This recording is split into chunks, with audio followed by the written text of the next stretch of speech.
on. So at Rackspace, I'm paid to go around and interview innovators. I go around and talk to startups a lot of times all over the world and have done, 5,000 interviews in the last 10 years.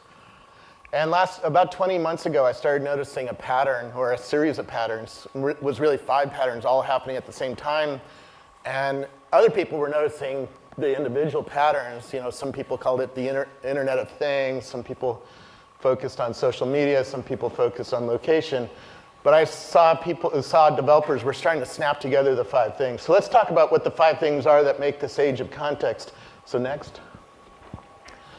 So the first force,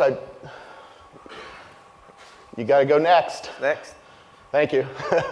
The first force is mobile. And I started seeing all these wearable computers all over the place. Epiphany Eyewear is coming out of Stanford. They're putting a camera into a sunglass frame. The guy here runs Recon Instruments. He makes a compute and a display package that goes into the Oakley Airwave ski goggle. Obviously, we'll talk about Google Glass all day long. I'm seeing all sorts of wearable computers and people thinking about wearable computers in clothing. In fact, I'm wearing a Scotty vest shirt, and he's talking about putting devices into clothing, and that's why he puts lots of pockets in his clothing. And Nike and other companies are coming out with sensors in clothing. That's going to be interesting. This was actually Autodesk CEO had a jacket made for him with an Arduino processor with lots of lights built into it. And already that Arduino processor is obsolete. It's now 1/8 the size of what was built into his jacket. So you're starting to see trend lines of things getting smaller and smaller and smaller and cheaper and cheaper and cheaper, which makes it interesting. And then we've seen the basis of Nike Fuel Band and stuff like that. Could I go next, please? I've started seeing innovation in data. All sorts of new database types. We've seen MongoDB that didn't exist 6 years ago. We're seeing a whole ton of innovation in data and machine learning that we call big data. I hate the name big data, but that's what the industry's chosen. By the way, that's the Google computer, the first Google computer. It has 400 megabyte hard drives in it. Today, Seagate drive, the same space, holds 14 terabytes. Let's go next. I started seeing explosions in the amount of location data, not just with Foursquare, but Waze and Facebook check-ins and other things. And that data is getting richer and richer with pictures and really good mapping. Go next. I started seeing an explosion in sensors. Going to the Consumer Electronics Show, we saw 3D sensors from PrimeSense that now they licensed that to Microsoft for the Kinect sensor. I'm going to sit down because my leg's hurting a little bit. But we just started seeing an explosion in sensors. Just last week, I saw a guy who is developing a saliva sensor that can tell you're having a heart attack 24 hours before you actually have one. Next. And then we're seeing an explosion in social network data. So Twitter today has 1 billion tweets every 36 hours. In 18 months, that'll be 1 billion tweets in every 18 hours. And that explosion itself has caused the birth of a whole bunch of companies like DataSift and Vintank that I'll talk about later. So next. So what does this mean? It means 2 things for human beings. It means that we're going to get highly personalized products. If you put on my Google Glass, you're going to see my email, my airline tickets, my stocks, my weather, my tweets, and all that stuff. And go ahead and actually, let's talk about this slide a little bit. I visited 30 Shoes of Prey in Australia and Moto X. They're doing customized manufacturing. So we're going to be able to build things that are very, very personalized with our names on them, with chips in them, with the fashion we want that's different than anybody else. I think Shoes of Prey has hundreds of millions of combinations that you can build with shoes, and they've figured out how to make it possible to do customized shoes of all sorts of crazy types. I think Rihanna's wearing their shoes. Next. The second thing it means for human beings is we're going to have new kinds of anticipatory systems because you know my context, you know who I'm with, you know where I'm speaking, you know where I am, you know my patterns through life now, or the internet does. You know my calendar, you know my searches that I've made, you know the music I listen to on the way here, because you can go look at my Facebook, and I've shared that publicly, but a database knows that, right? If you follow me around for a little while, you'll start knowing what kinds of things I probably will want to do next. Google Calendar already knows where my next appointment is, so it can tell me, hey, you better leave because the traffic between here and there is heavier than usual. And next. For businesses, so that's two things it means for humans, and I think we're going to talk about this all day long, what humans are going to do with these new contextual systems in this new wearable world. For businesses, it means we're going to know everything about everything in very deep detail, and I really didn't understand what that meant, but GE is now putting hundreds of sensors on their jet engines. They're able to see that a jet engine needs maintenance about a month before it actually does because of the sound it makes. General Electric calls that the industrial internet. If you look at what Travis knows about you when you use Waze, he knows every piece of inventory, every employee, every transaction, every rating. Your employees are rated in real time, right? When I worked at Microsoft, I had to wait 6 months before I was reviewed. These guys are reviewed after each drive, and they see it in real time, how good a job they did, and if they don't do a good enough job, they get washed out of the system, right? In real time. It's just the amount of data that you're going to have as a business owner is stunning. To give you an idea, we went to SRI, where the internet was invented, and Siri, and HDTV, and they're building a workstation that watches our eyes and knows exactly where you focused on the screen and what you touched and what you did. And of course they're doing this for DARPA. It's a new workstation for the people who are using drones so that the government will know exactly why you made that decision to kill somebody and what data you looked at and who approved it and were you in compliance with what was going on. But that data, that workstation in 4 years is going to be on our laptop. In fact, I've interviewed a couple of companies coming out of Israel that are watching your eyes and your face and know where you're focusing on with a standard laptop today. They don't need the special eye tracking devices that the SRI guys are playing with. Next. It also means for businesses that we're going to know our customers in really deep detail. I live right by the Half Moon Bay Ritz, and there's 4 computers there that run that place. There's an open table computer that runs the big restaurant. There's a Spa Finder computer that runs the spa. There's a computer that runs the hotel. And there's a separate computer that runs their cheap restaurant, none of which talk to each other. That ain't gonna happen in 5 years. In 5 years, those computers are gonna be snapped together in some way so that they can provide better service. They also have no freaking clue who I am. And I know this because I talked to their social media team. Great, you're doing reactive social media. They have a social media team somewhere in the East Coast that watches you tweet about their properties. And they go, thanks for coming to the Ritz. And that's cool, great, somebody's listening. If you're pissed off, somebody's listening. That's an improvement over 10 years ago when we wrote our first book. But very quickly, I have a back and forth, and it's really obvious these guys don't know where I'm sitting, don't know who I'm with, don't know that I live there, don't know anything about what I like, don't know that I usually am drinking Lagavulin whiskey or something like that. They really don't know anything about me, and that will not be true in 5 years. In 5 years, they're really going to know everything about me. And by the way, everything they learn at my local Ritz is going to be transferred over to the London Ritz when I go there, right? Today, I walk in the London Ritz, they have no idea who I am, what drink I like, what food I like. And here's an example. I walked in with an entrepreneur who only eats kosher food, for instance. And they couldn't serve us very well because they don't have kosher food.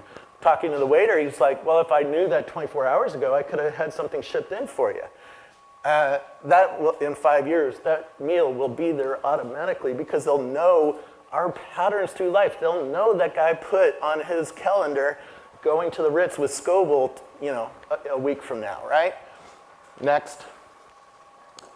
It means a new kind of city, and we're seeing a new kind of thing called a digital urbanist, or a new kind of person who lives. I mean, how many people have played with the new Amazon or Google or grocery store delivery services here in San Francisco? I know at Rackspace, I'm seeing the number of packages go up every week as people get addicted to these new delivery services. eBay now is delivering You can order an Apple power supply from eBay and have it delivered to your office in an hour. So if you lost yours or had yours stolen, you can get stuff delivered to you. This only can happen. This can only happen, and I don't know why that's popping. I don't know. Good question. Yeah, like this room has their cell phones off. Good luck with that one. All right. So we're going to see these kinds of services can only happen really in the big urban centers, the New Yorks, the LAs, the Seattles, the San Franciscos. But it's creating a new kind of user. My son's going to school in New York, and at NYU they have a new company called Tap and Go. And Tap and Go is watching his behavior as he walks around campus. Within a week, it knows his favorite coffee shop. It knows where he goes for lunch. It knows, where he's going. And that's a third of the business. And then when he wakes up, it asks him, hey, do you want your usual coffee, right? And you say yes, and it's made and ready for him by the time he gets there, and no money takes place. It's Uberization of the world, and that's what's happening to cities, and it's really deep. I talk to Waze a lot in Israel, and they talk about all the data that they're learning from you traveling around the city and what they can take to city leaders and improve the cities. Next. It means better transportation. We've seen Uber, but contextual systems. We talked to General Motors, and they're talking about putting these 3D sensors in your car, which sounds really freaky, but they are so sensitive they can see you falling asleep before you do, and they can wake you up. They can do all sorts of fun things like unlock the car. We've seen the Tesla. You get close to the Tesla with your key fob, and it puts the door handles out. That kind of stuff is going to seem very quaint in 3 or 4 years. It's going to lead to the full-on automatic car. It's sort of fun to dream about this stuff with the people who are building this stuff, and it's like when you get your self-driving car in 10 years, you're not going to have to tell it where to go. It's going to know. If you go to church on Sunday morning, it's going to know you go to church on Sunday morning because this thing's been tracking you for, look inside the new iOS 7, deep inside the privacy settings, it shows you where you've been already. Just the first week of having this thing, it's like crazy. Next. It's going to be a new kind of marketing. The picture here is done at a Walmart with a PrimeSense 3D sensor that's above you. It's so sensitive, it can see somebody touching a box of Cheerios in real time, and that's what you're seeing is the algorithms actually working to see this person touching the box of Cheerios. They're going to put a tablet or a screen right next to the Cheerios aisle, and they're going to be able to offer you things based on what you just touched or what you just pulled off the shelf. So they can say, hey, you just took a box of Cheerios. If you take 3 boxes, you'll get 10% off or something like that. VinTank is a company up here in Northern California that watches the wine industry. They basically watch anything on Twitter or Foursquare, and I think soon Facebook, that has anything to do with wine. So if you say, I love Chardonnay, or I'm drinking some Sutter Home and with my buddies, if you say anything about wine, it tracks you. And this is why social media is so important. Already they are seeing 1.1 million tweets a day about wine, and they build a profile on you. That's okay, that's pretty standard Twitter stuff. But now they're building a geofence around each winery in Napa and other places. So if you go to Napa, let's say you go to Napa and you start with Sutter Home, and you check in at Sutter Home. First of all, if I'm a winemaker, that marks you as a certain kind of customer, particularly if you say, I love Sutter Home wines, right? Sutter Home is a low-end winery compared to some of the places in Napa. The bottles are usually around $10 to $20. It's a mass brand. It's not Caymus, let's put it that way, right? So if you go to Caymus after you go to Sutter Home, the first thing is, why are you here?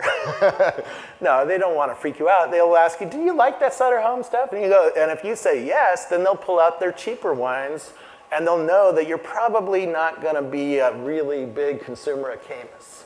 If you say, no, that shit is the worst thing I've ever had. My buddy pulled me there because he thought it was good wine, And you know, I like good wine, not this cheap, you know, crap that sent her home.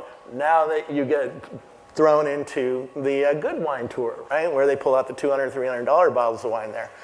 This is already happening without any of this contextual stuff. If you go up to Napa to the castle, Castello di Amorosa, they ask you at the front, are you gonna share any pictures on Instagram or Facebook or Flickr? And they have a sign there, tell us if you're an Instagrammer.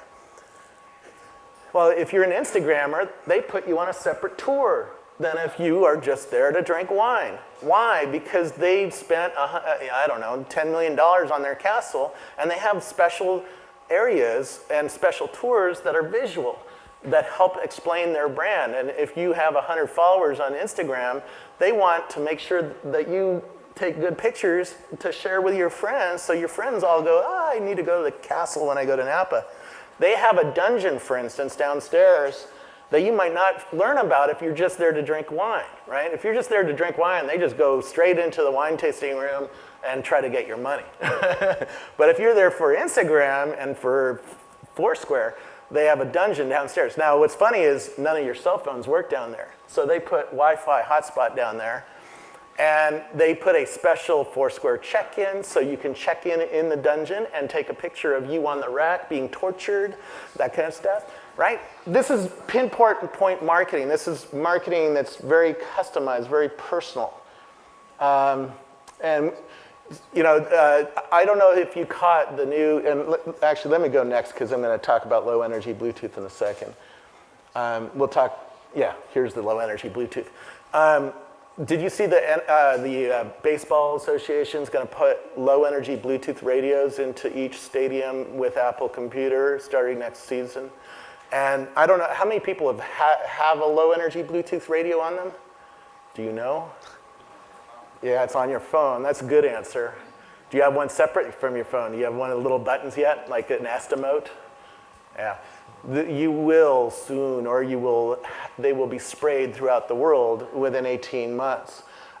This is an Estimote. They won TechCrunch Disrupts, hardware company. They were one of the best Y Combinator companies that came out this year. Their little low energy Bluetooth radios have actually sensors on them, so it's not just a radio, but it can tell you temperature and some other environmental things. They cost $30 retail. The guy on the left is Broadcom's CEO, and he says these radios are going to cost about $10 wholesale or less. They run for 2 years on a single coin battery, so you just stick them underneath, like I could stick one right here, right? And all of a sudden, if you walk toward it with the GLAZED app next year, right? All of a sudden you'll know you're near the stage. And you can do things with that. So they're going to put these radios all through, AT&T Park, and as you walk, by XYZ vendor, it's going to do something different on your iPhone as you walk by them. And it's going to do something different when you're there. You can do new kinds of payment systems because you're close to the cash register, and that's where one of the beacons could be. So this is going to be something to watch. I was just just in New York and met with Dave Matthews, who runs New Air, AER, and he showed me how many Bluetooth and Wi-Fi radios were just around us in New York, and then he turned on some of these Bluetooth radios and talked about what his systems could do, and a lot of you guys should be thinking about these low energy Bluetooth radios because Apple's going to make it a thing next year. Next. I think it's going to affect every product. In talking to the product designers at Plantronics and Oakley and whatnot, and going to GoPro, they're now talking about not just making a GoPro camera that captures pixels, but a GoPro camera that captures context. So is your heart racing fast because you have a Nike Fuel Band on or something like that that's going to watch your heart rate? Are you biking or skiing or running or walking or shopping? These systems within 18 months are going to know that. In fact, I think that's going to be built into the operating systems very, very soon, in the next 2 to 3 years for sure. if I take a picture, can I automatically tag all of you instead of having to manually tag each of you? Right now it's manual steps to do that. But in the future, I can see a lot of ways to do manual tagging of people, certainly at a conference. Next. It means all sorts of, take on how it's going to affect products. Here you take Dysonics is taking a normal pair of headphones and putting a little sensor on them so the headphones know where you're aimed. By the way, Google Glass knows where you're aimed. It's the first consumer electronics device that knows where I'm aimed full time. We don't yet have access to those sensors as an SDK, but lots of people I know here have been sideloading Android apps to get access to those sensors, and they're starting to dream about a world where we're actually going to know where you're aimed. And there's an eye sensor here, so it knows where we're looking too. We can, somebody did a drunk app. Think about all the ways you're going to be able to study the human eye. If you see something on a shelf and your eye gets bigger, you're going to be able to capture that, right, and capture your context. If you see somebody that you really are attracted to, your eye will get bigger, right? And if her eye gets bigger at the same time, maybe a new kind of dating app, right? But anyways, Dysonics, by doing this, if you go to a band tonight, the band is always in the same place, no matter where you turn your head. And he does the same thing. In a normal headphone, the band moves as you move your head, right? That's not normal. Your ear doesn't quite like that. So they put the band in one place, even though you turn your head, and they're doing processing to make that possible. And it really changes how headphones sound. And then they can do all sorts of sweetening and put you in different kinds of rooms and stuff like that as well. But what's the other picture up here? Oh yeah, I went to Park where Steve Jobs basically got the Macintosh idea from. They are now inkjet printing circuitry on anything. Right now it's $1 million R&D project, but in 5 years that'll be out in the commercial world. Very, very low cost circuitry. It's crude circuitry. They can only put about 50 transistors and a little tiny radio on something. But they said, well, think about a milk carton of the future. They can just spray the circuitry on it and study whether it's been outside of an operating range and do all sorts of new inventory controls. You can think of 3D printing in the future where you can actually print the circuitry into the object you're printing, right? For very, very low cost. Next. Next. There you go. It means the new kind, as sensors come down in cost, it means that the things we can use these sensors for changes. The police have always had alcohol sensors. They've been $500,000, $600,000, right? And when they pull you over, they can see if you're drunk or not. But now Breathometer is selling these things for $49. So now my brother owns a bar in Virginia. He can buy 10 of these, right? For the cost that it used to cost a cop to buy one of them. So now you can play new kinds of drinking games. He can study whether you're okay to drive before he lets you leave the bar, and he can call an Uber for you automatically, right? It really does change what's possible, and now also that it's combined with an iPhone, it can study you in a new way. Next. It's going to mean a lot for health, and I think you have a couple sessions today, right, on health. I'm seeing all sorts of sensors exploding around us about health.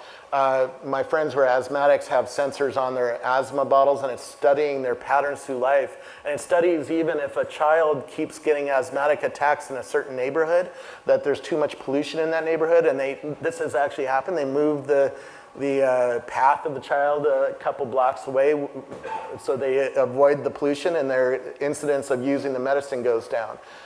We're going to have, at SRI, I saw a sensor that can tell whether you have pancreatic cancer. One cell out of 1 billion cells, it can find it within a couple microseconds. And I think Steve Jobs could have been saved if he had been born 30 years later, right? And we're going to see all sorts of wearable tattoos and things that study our health, study our state, and even can study our emotional state. And this is the scary part of where this thing is going. SRI is doing research on military personnel who are suicidal.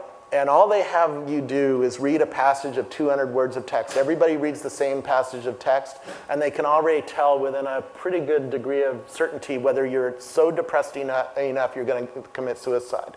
Just by reading text, because your voice changes when you're under extreme strain like that. So think about, this thing is listening to me full time. This thing is going to study me full time. My Moto X listens to me full time. It can tell something about my emotional state without me even touching it.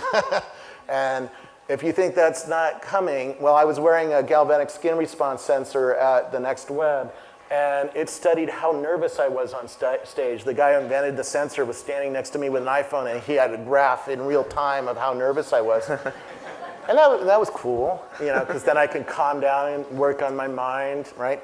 But then he came up and we started talking, like we're going to do in a second.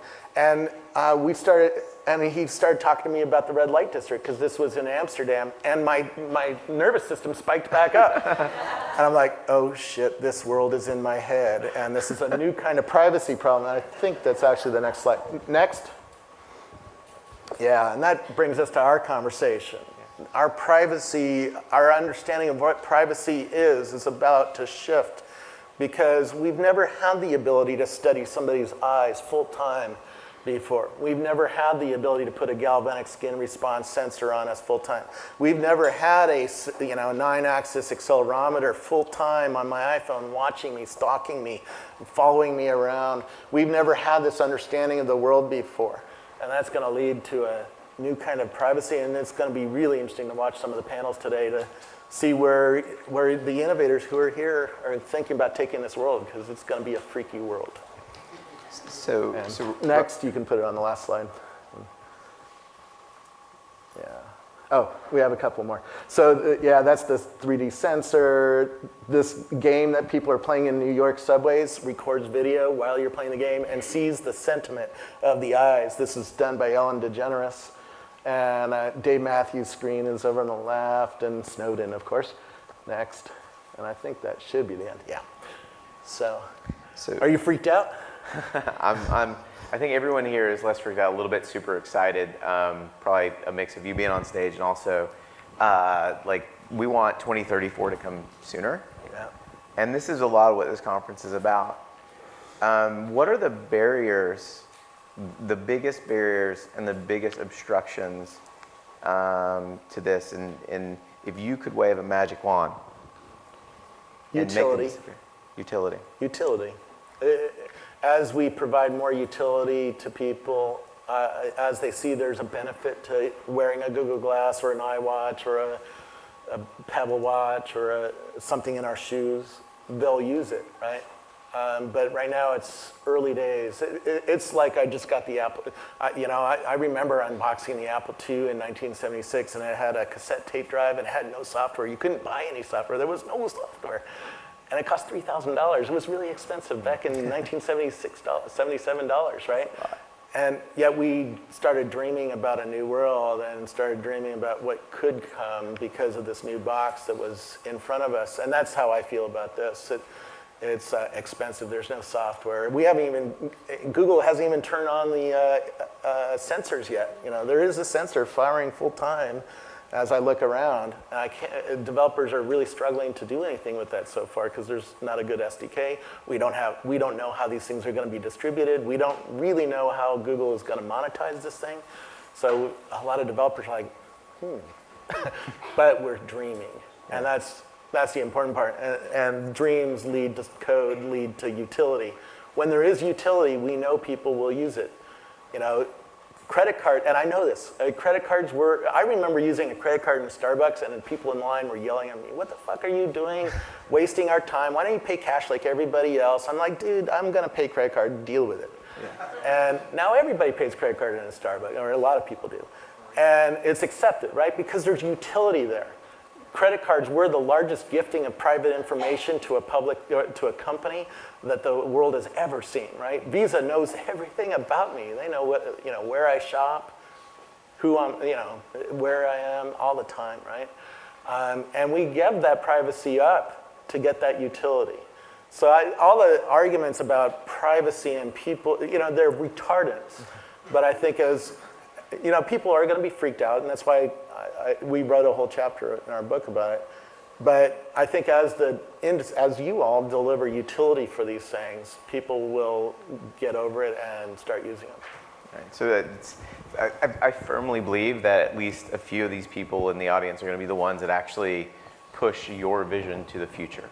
Right? It's not my vision. I'm just a good cheerleader for what you guys are already doing.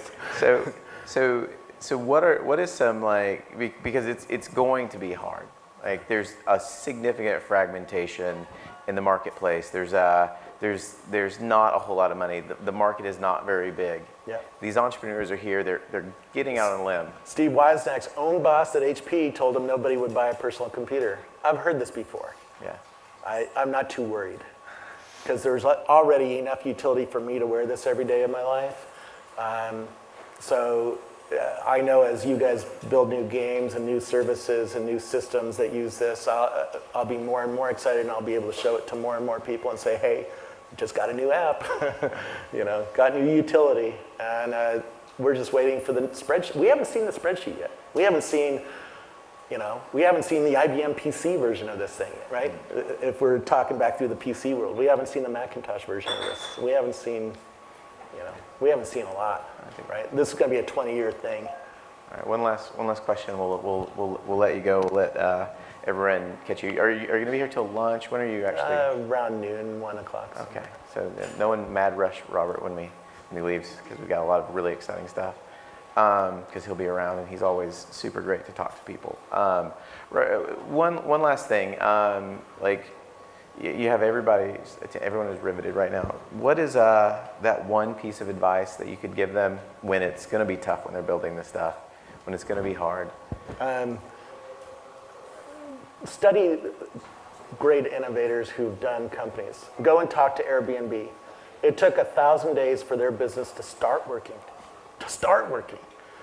And that's, on my wall I have a poster that says, I'm not delusional, I'm an entrepreneur. And you have to be willing to spend that 1,000 days, because it might be 1,000 days before the market starts to show up for this. And you figure out what the utility is that gets people excited. So study that, and realize you're in this for a decade.